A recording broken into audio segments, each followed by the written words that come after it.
In a forgotten mountain village, where the mist clung to the treetops like old ghosts, there lived a 16-year-old boy named Kael. He was known for his courage, or perhaps his foolishness, because he would wander into caves, climb cliffs, and chase storms just to see what lay beyond. But one night, Kael made a promise that would change everything. The village had always whispered about the Pit of Echoes, a jagged rift at the edge of the forest said to be bottomless. The elders warned that it was a wound in the world, a place where light could not survive. Kael never believed in curses, but when his younger sister Lyra vanished near the forest, he remembered the tales. Her ribbon was found tangled in the roots near the pit's mouth. And so, without waiting for help, Kael tied a rope around his waist, gripped a torch, and descended. At first, it was only stone and silence. The air grew colder, the walls damp and slick with moss. His torch flickered, painting the rock in trembling amber. They weren't voices he recognized, just fragments of laughter, sighs, and sorrow. It was as if the pit itself remembered every sound ever lost to it.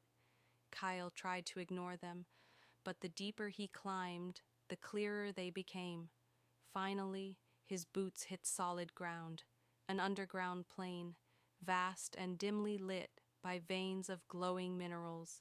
In the distance, he saw ruins, towers turned to dust, arches broken and swallowed by darkness. As Kael wandered, he met a figure cloaked in gray mist. Its voice was soft, neither man nor woman. "You've come far for one who still breathes." Kael steadied his torch. "I'm looking for my sister. She fell into this place." "No one falls here by accident," the figure murmured. "Only those who carry great love, or great guilt." The figure offered to guide him through the underworld. Kael hesitated, but followed. Along the way, he saw strange things, rivers that ran backward, trees with glowing roots, and shadows that moved even when nothing cast them. Each step downward felt heavier, as if the air itself was pressing against his heart. Eventually, they came to a corridor lined with mirrors, but the reflections weren't his. Each mirror showed a different version of Kael, one angry, one cowardly, one weeping. "These are the echoes of what you've been," the guide said. "To find your sister, you must face the one you've tried to forget." The final mirror showed a moment Kael had buried deep, the night he and Lyra argued before she vanished. He had shouted at her for breaking his compass, the one thing he valued most. She had run into the forest in tears. His knees buckled.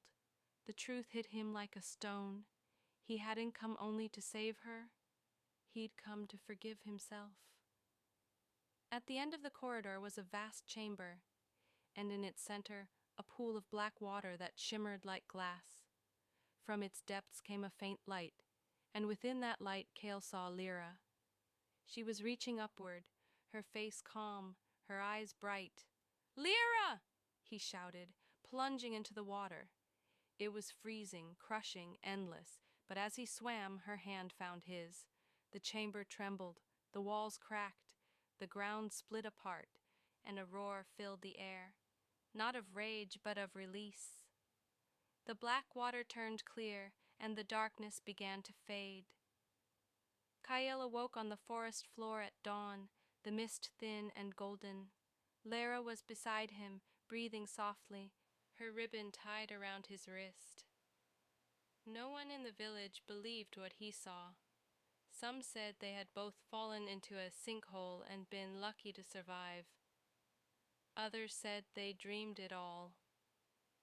But sometimes, when Kael looked into still water, he thought he could see faint lights moving far beneath the surface, and hear the whisper of a voice saying, "Love is the only thing that walks through darkness and comes back with light."